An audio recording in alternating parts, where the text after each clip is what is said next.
Hey, what's up? This is Chosen, and this is going to be a Raid Shadow Legends video, getting your week started here on a Monday. We've got a lot to talk about. CBC is going to be tomorrow. Guaranteed summon events are back. It's been a while, and we were wondering where they have gone, but we have got another guaranteed summon event starting, and we've also got some 10x champions that are going to be boosted during CBC. So let's get into the week. I will get you caught up on everything happening in Raid, the game, and the community. Let's get into it.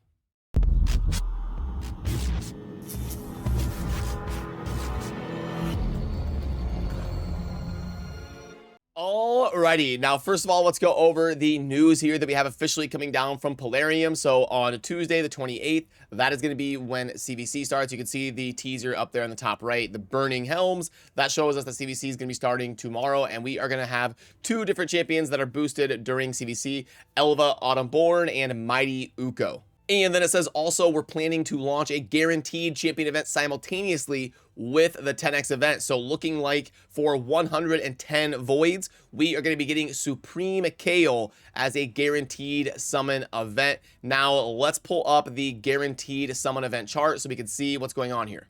And we've got this over on the website. I'll try to remember to link to it down below if you would like to pull this up on your end. But okay, if we look at the guaranteed summon events, now, for some reason, Plarium has decided that they are abandoning the Ancients and Sacreds. It's very obvious. It's been going on 3-4 months since they've done an Ancient or a Sacred event. They upped the cost. They did some inflation from 15 Sacreds to 20 Sacreds for Elva, and then they abandoned Sacreds, and they never really did inflation on Ancients. It was 150. You see back there, Lady Kimmy, Countess Lix, even the first couple ones were 150 Ancients, and the last one they did was 150 Ancients for Stultus. So for whatever reason, they've decided that they are stopping the Ancients and Sacreds in the year of 2023, and we are just going to be getting void guaranteed events. They must make the most amount of money off of voids. It's not surprising. Voids are the best champions, and they're the best shards that the high spenders and the end game players really want to prioritize. So really not that shocking, but unfortunately, it looks like we're just going to be getting guaranteed events for void shards, at least in the current landscape of the way that they're doing it.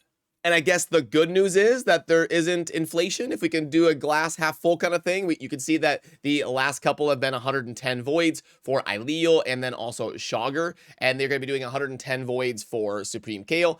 I wish that it would, I think it should be a little bit cheaper. I think 110 voids needs to be somebody like a top 5 Lego. It needs to be like a Siphi, a Krigia kind of Lego. 110 is super expensive. I know even for me, I don't know. I'll have to like hang out on stream and talk about it and see what's going on. But I think I'm at like 35 voids. Yeah, it's gonna be tough for me to be able to justify getting like 75 more voids to go after Supreme Kale. I mean, the offers would have to be really good probably. So yeah, Supreme Kale gonna be coming down the pipeline for 110 void shards.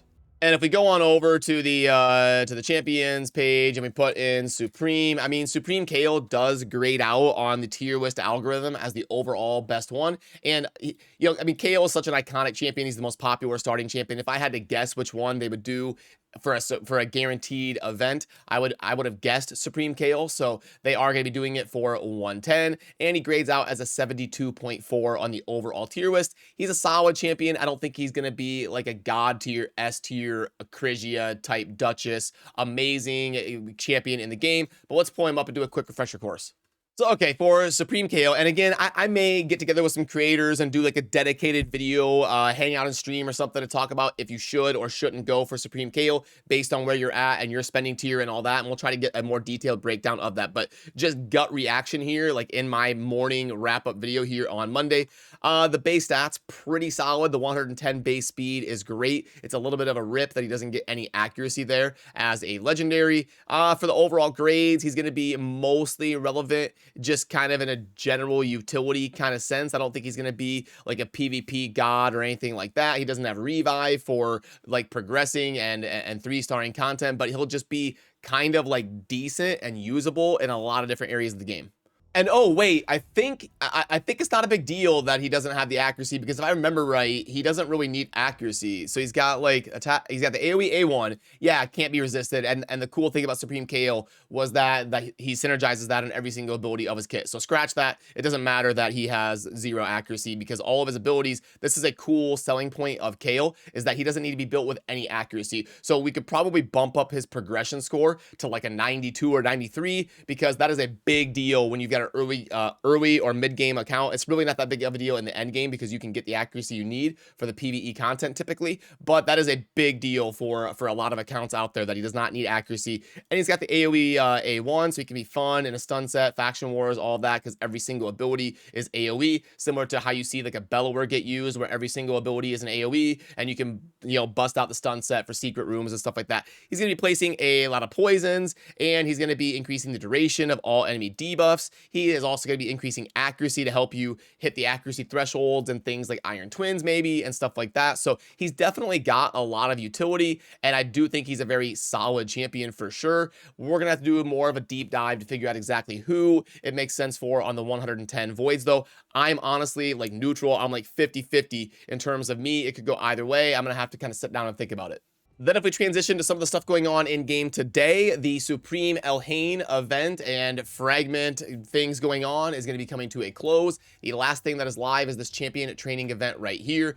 I'm going to have to get in here and do this today and get to my 5350. I intentionally made the decision to end up a little bit short on Supreme Elhain, and then see if the offers make sense for me to acquire her, and I'll kind of monitor that situation. It's really only the second time that I consciously made the decision to not do that, because with the inflation of the summon events, I'm just not going to spend $130 worth of shards to get some fragments for a champion unless they are really going to change my account. It would have to be somebody like an Acrisia for me to do that. So I'm going to wait and see what the fragments end up costing. The inflation has just gotten too out of hand for even someone like me, so I ended up going with that, and I'll keep you in the loop on if that ends up being the right decision in hindsight and all of that. But also, you've got your kind of your normal stuff going on here in the events, and then worth noting that in the tournaments tab, we are going to be currently having the Spider tournament going on today. I ended up grinding the Dungeon Divers last night for Elhain fragments, so I scooped up some of these right here.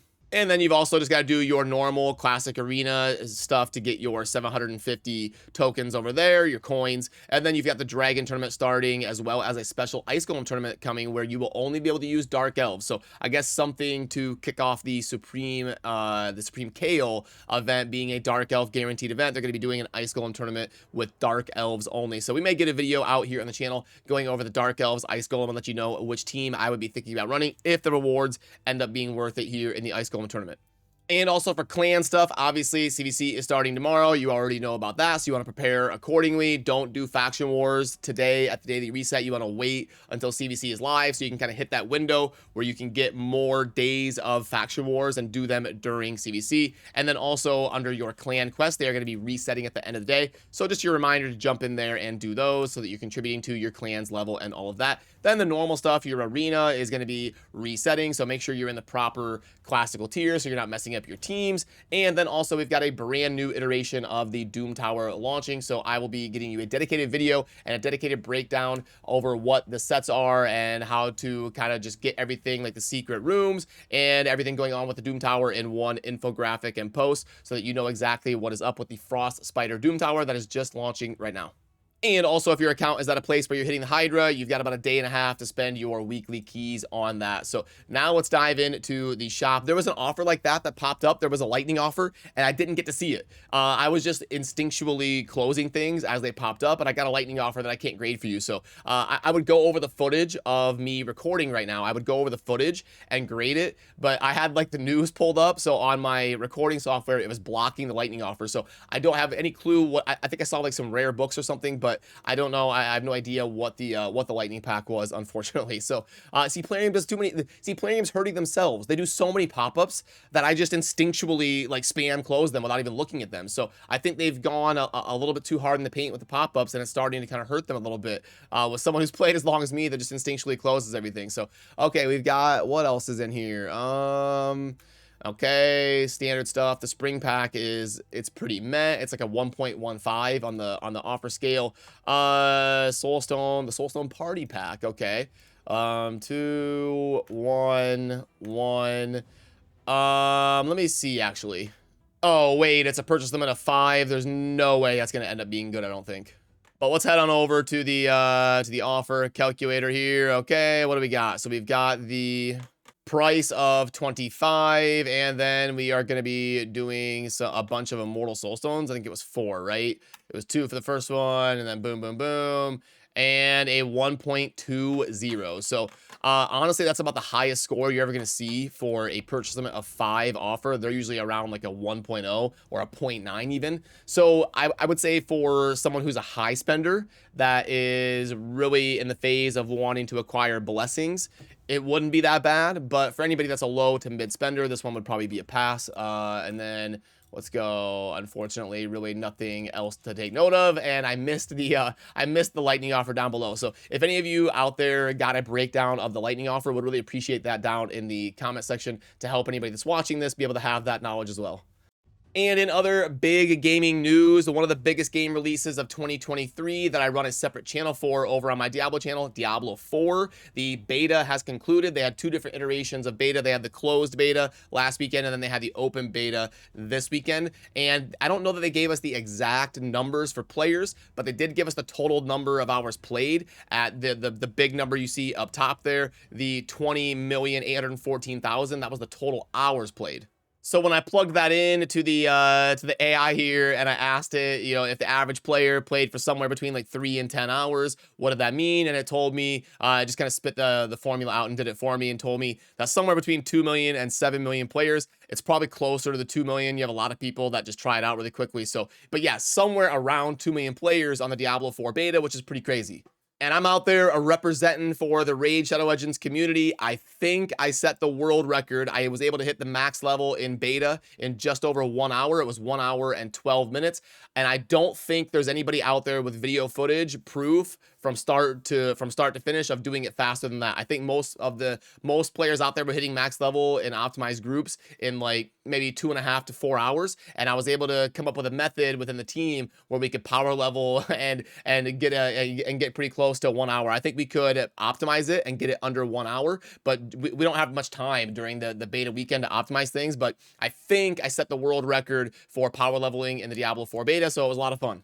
So boom, there we have it. Make sure to focus on your champion training event today for Supreme Elhain, and I will try to be better about streaming and getting back into the normal workflow here with Raid. Things have just been crazy for the last little bit because of the Diablo 4 beta and Blizzard featuring me on the front page of Twitch as the player for that. So I've had a lot of prep to do for that, and I really got behind on some of my normal stuff. But I am going to be back in the flow, 1 or 2 videos a day, doing streams and all that, and it's exciting to be back grinding Raid like 6-7 hours a day and getting back into the flow of things. But I appreciate all of you. Remember to subscribe on your way out if you enjoy daily Raid Shadow Legends content. I'll see you soon in the next video. Appreciate you. Peace.